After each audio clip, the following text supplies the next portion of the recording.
Hello friends, ఇంతకు ముందు వీడియోలో యేసుక్రీస్తు గురించి పరిసయ్యులు ఆయన శిష్యులను ప్రశ్నించారు.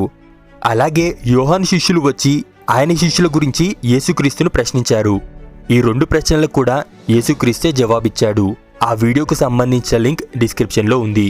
ఆయన ఈ మాటలు వారితో చెబుతూ ఉండగానే ఒక అధికారి వచ్చి ఆయనకు మ్రొక్కి, నా కుమార్తె ఇప్పుడే చనిపోయింది, అయినా కానీ నువ్వు వచ్చి నీ చేయి ఆమె మీద ఉంచుము, అప్పుడామె బ్రతుకును అని నేను.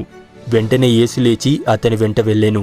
అలా వారు వెళ్తూ ఉండగా 12 సంవత్సరాల నుంచి రక్తస్రావ రోగంతో బాధపడుతున్న ఒక స్త్రీ ఆయనను చూచి, నేను ఆయన పైవస్త్రం మాత్రం ముట్టినా కానీ బాగుపడదును అని తనలో తాను అనుకొని యేసు వెనుకకు వచ్చి ఆయన వస్త్రపు చెంగును ముట్టెను.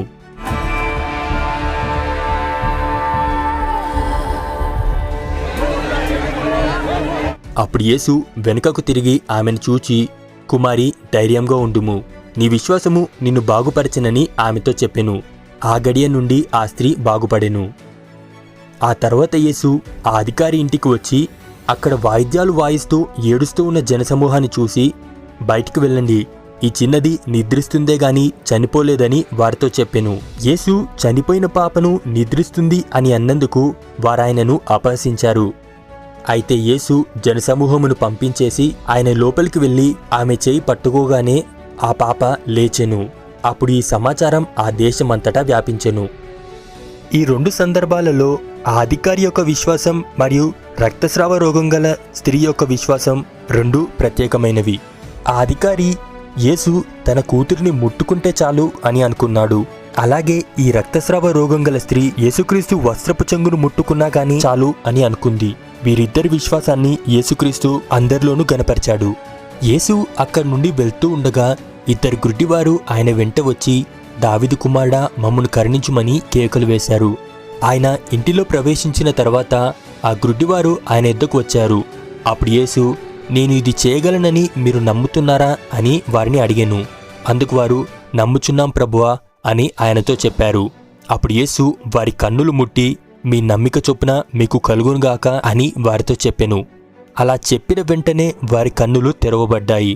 అప్పుడు యేసు, ఇది ఎవరికీ తెలియకుండా చూచుకొనుడి అని వారికి ఖండితంగా ఆజ్ఞాపించాడు. అయినా గాని వారు వెళ్లి ఆ దేశమంతటా ఆయన కీర్తి ప్రచురం చేశారు. ఒకసారి యేసుక్రీస్తు మరియు ఆయన శిష్యులు వెళ్తూ ఉండగా కొందరు దయ్యం పట్టిన ఒక మూగవాణ్ణి ఆయన యొద్దకు తీసుకుని వచ్చారు. యేసు ఆ దయ్యమును వెళ్ళగొట్టిన తర్వాత ఆ మూగవాడు మాట్లాడెను. అప్పుడు జనసమూహము ఆశ్చర్యపడి, ఇశ్రాయేలులో ఇలాంటిది ఎన్నడూ కనబడలేదని చెప్పుకున్నారు. అయితే పరిసయ్యులు మాత్రం ఇతడు దయ్యముల అధిపతి వలన దయ్యాలను వెళ్ళగొడుతున్నాడు అని ఆయనను నిందించారు.